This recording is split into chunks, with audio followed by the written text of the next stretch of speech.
Hello, greetings, ladies and gentlemen, honorable academics, learned presenters, and listeners from all over the world. Welcome to the 7th ICTEL 2021, the International Conference on Teaching, Education and Learning, 23rd to the 24th of June 2021, Prague, Czech Republic. Ladies and gentlemen, I am both honored and I thank you. My gratitude to you for joining me in this keynote session for the 7th ICTEL 2021. The title of my keynote presentation is Educating, Developing and Changing, Technology-Enhanced Teaching and Learning in the ASEAN region for 2021 and beyond. ASEAN stands for the Association of Southeast Asian Nations. Ladies and gentlemen, most respected academics, colleagues, my name is Airil Haimi Muhammad Adnan.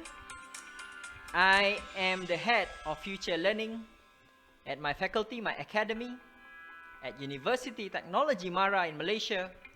I am also a fellow for the Center for Innovative Delivery and Learning at my university, and my focus is on VBL 360 videos, video-based learning.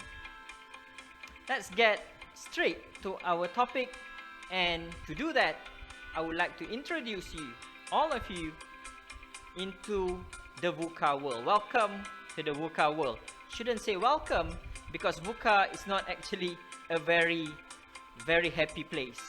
Ladies and gentlemen, we are now at the time of VUCA. Things are volatile, things are uncertain, it's complex, it's ambiguous. I know all of you know this. The VUCA world has been hastened.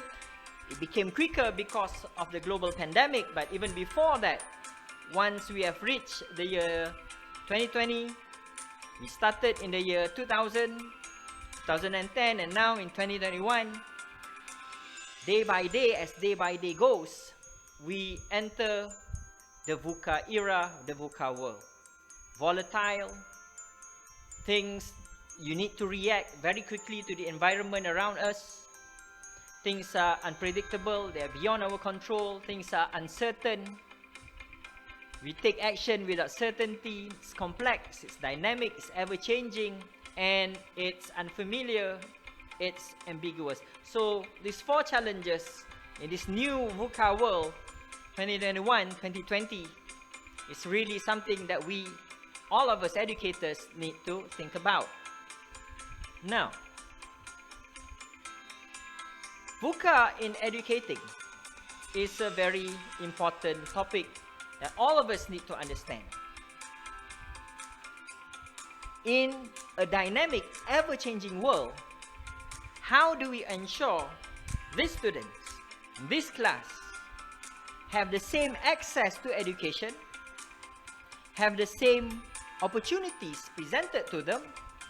I guess they are in primary level. Do they have the same opportunities open to them if they were in secondary level or higher level education, tertiary level education? So this is a challenge that we need to think about. Of course, looking back at the topic says that technology-enhanced T&L is the future. Not just, I guess, it's not just for the ASEAN region, but it's also for the rest of the world. Yeah? We are moving towards that direction. When we have to be confined to our houses, when we have to be quarantined in our homes, due to that fact, teaching and learning went online. So we know that the future will be different. The future will be different. We will not perhaps go back to the full brick and mortar model of education, of schools, of colleges and universities. Perhaps not fully that way. We might go towards hybrid learning. Part of it will be online, part of it will be physical. So technology enhanced teaching and learning is good, but at the same time, how do we ensure equal access? How do we ensure that opportunities are given at all levels of education? Right? So taking the ASEAN region as an example, ladies and gentlemen, I'd like to share with you a model that I've developed. Right? And this is the model looking at digital online learning objects from older and less interactive to newer and highly immersive ones. At the moment, we know, right, we've got the older instructional modules and courses in red, online research guides, weblogs, wikis, textual posts. We've got that. That has been around for, I think, quite some time. Then we move to the green area. We've got podcasts, audio recordings, slides. And then we've got the purple area. We've got infographics, screencasts, explainer videos coming in. Short videos, very useful for teaching and learning. Then we go to the blue area. It becomes more interactive. You've got polls, you've got games, you can vote when you're learning. So gamification is actually a very big thing in terms of teaching and learning. And we have many assessments that can be gamified. Now, in the orange area, you've got the newer, highly immersive teaching and learning tools. 360 degrees immersive videos, VR, AR, for example. So, the model is there. The structure is there. Now, the challenge is again, how do you fit everything within this VUCA world? How do you fit everything within this VUCA world? So I'd like to share with all of you, ladies and gentlemen, if I might, I'd like to share with all of you what is happening in terms of ASEAN students, for ASEAN students, but in higher education. So from my research, I found out, right, looking at my survey respondents, this is a very big study that I did, 560 respondents. So are you ready for 360-degree videos? Are you ready for VR experiences in terms of helping you to learn? So they are okay with that. They think they're cool, but the problem is, you see, our internet sucks. Our internet sucks. So that issue is something for us to think about. I've got no answers. I'm just bringing this to you as the keynote. Let's think about, when you talk about technology, you got the framework, you know what to do, everything is ready, the rollout is pending, but how do we make sure something as simple as internet connectivity, the problem of internet connectivity is solved from the outset? So this is a very big issue, something for us to really think about.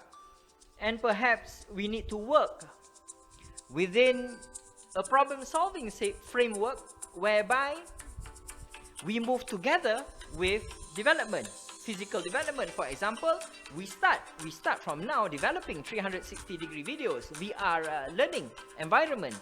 We start doing that, but at the same time, our governments, our education authorities also need to move with us in the same direction, developing internet infrastructure. You know, we are talking about ASEAN, where in some countries, in some places, in remote areas, for example, even electricity, basic electricity is not there, or it's intermittent. So these are issues, again, that we need to think about, especially if you're coming from a developing situation, a developing nation. But it's also, I think, relevant even for developed countries, because not everyone has equal access to this kind of infrastructure. Notice also that I mentioned there it's higher education, higher education, HE students. Are these same opportunities for VR-based learning, 360-degree videos, augmented realities, are they also open to students from the secondary level or primary level, or even lower than that for preschoolers? Do they have the same opportunities as their, brothers and sisters in higher education? So again, questions that need to be answered. But in terms of readiness, I can tell you, without a shadow of doubt, in ASEAN nations, most, if not all, of our students are ready for this kind of instruction.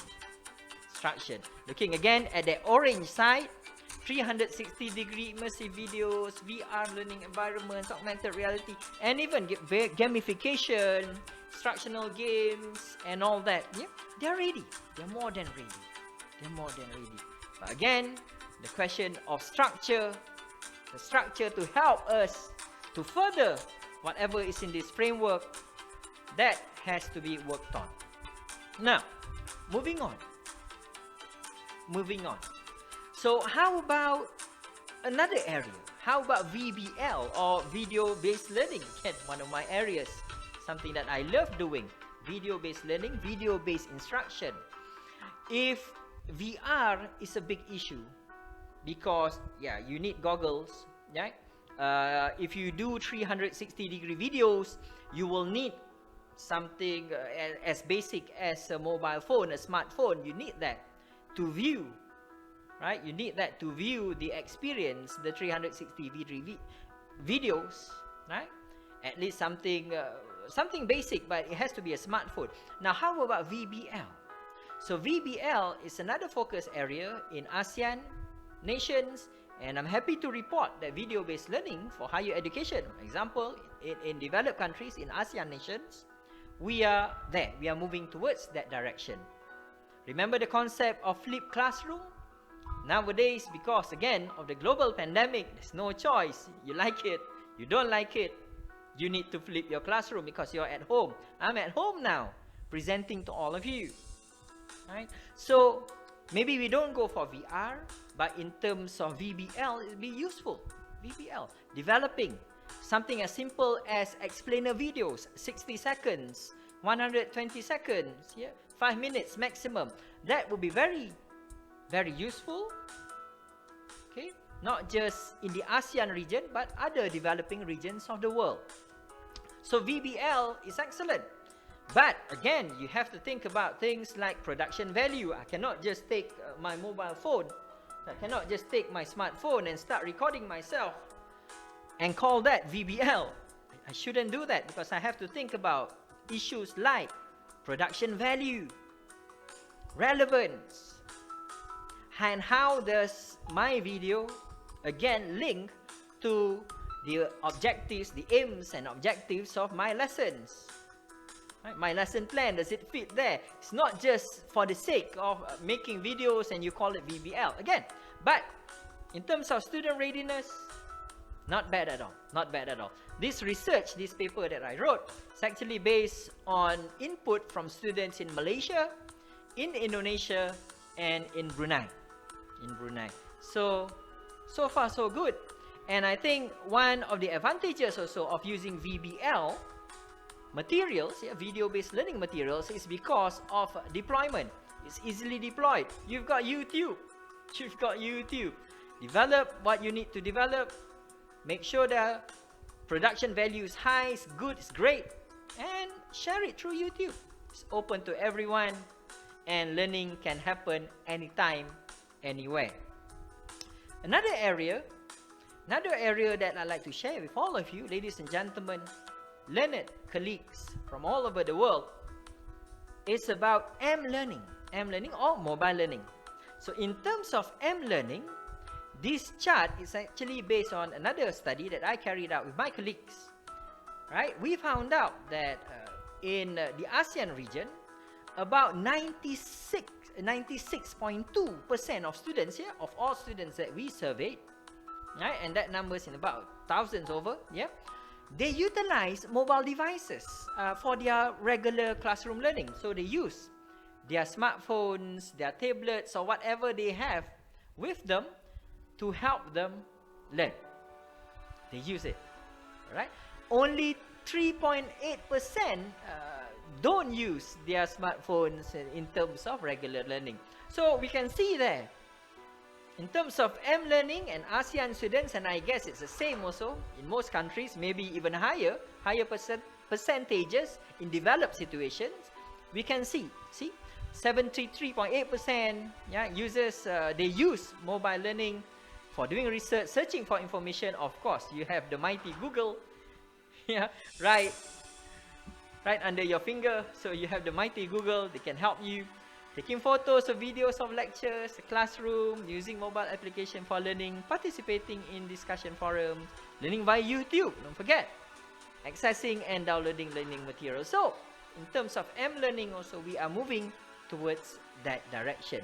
And linking back to the topic of this keynote, ladies and gentlemen, I can tell you, looking at VR, researching on VR, researching on VBL, researching on M-learning, mobile learning, right? In terms of educating our students, technology-enhanced TNL has very good potential, very high potential in this region. And again, it's not in just this region, I guess, it's for all of us around the world. But again, the challenge is in terms of access, in terms of infrastructure, right? Because remember, we are living in this VUCA world, so access, letting everyone, all children, have the same access, not just our students at higher education, for example. That has to be made a priority. Now, so VR, AR, VBL, and M-learning are all moving in the right direction. So moving forward, change needs to happen. If you've been there, that is in Singapore, the Botanical Gardens, yeah, in Singapore. We want to be like Singapore, right? The most developed country in our region. We want to have that kind of infrastructure. But again, it's a challenge for us because Singapore, one, she's a rich country, but at the same time, her region, her physical boundaries are small, right? Geographical boundaries are small. Ours are much bigger, and some of us are even bigger. We've got Indonesia, for example. Don't forget, that country, she has about 300 million plus, right? 200 million population. The population is so big, 300 million. Hundreds of millions. Us in Malaysia, about 30 million plus. So again, moving forward, there must be a way for us to make sure that knowledge is shared, and perhaps what we're doing now, yeah, in terms of exchanging ideas, thinking about how we can move forward together. That has to be, I think, one of the focus, yeah, one of our main focus. Access, infrastructure issues, right? We really need to think about that, and we really need to find new ways to make sure that access is provided equally amongst any and all learners. I know, it sounds like an impossible, a mammoth task, but it has to be done, right? Because at the same time, we have to remember now what is happening is our students in ASEAN, they are showing very positive attitude, even to something as complicated as VR, even for VBL, of course, because VBL is easily deployed, and for M-learning, as you can see just now, right? That's like 97%, 98% of students are already using their mobile devices for some sort of learning. So access, infrastructure, and maybe one day we can go up to the level of Singapore.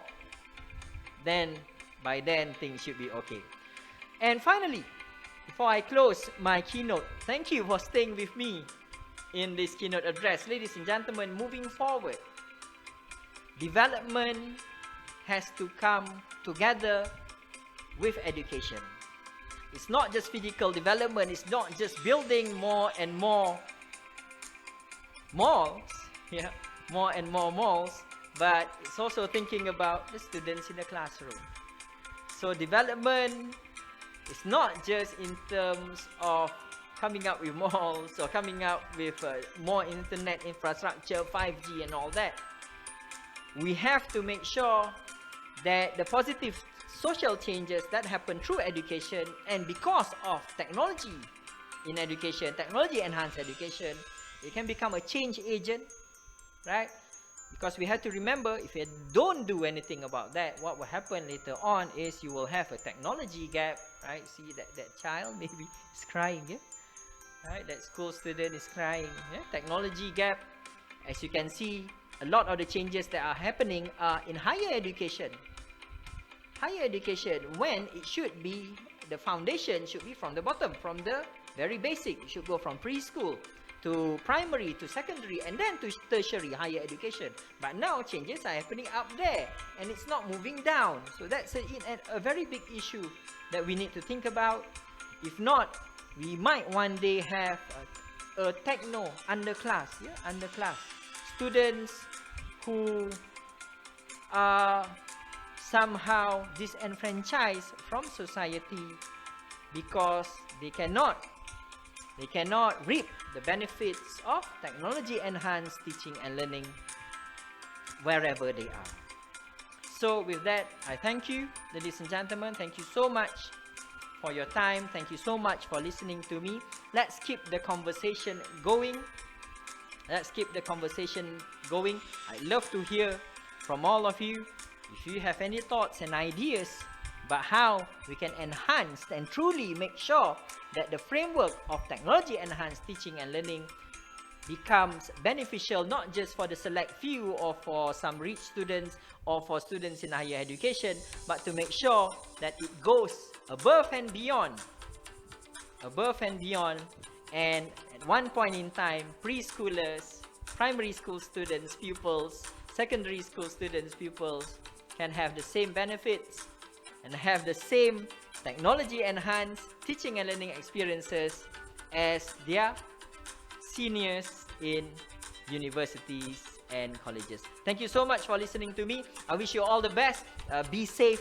Pray all of you are safe and well, you and your families, wherever you are, and friends, of course. Let's be safe. We're still fighting the pandemic.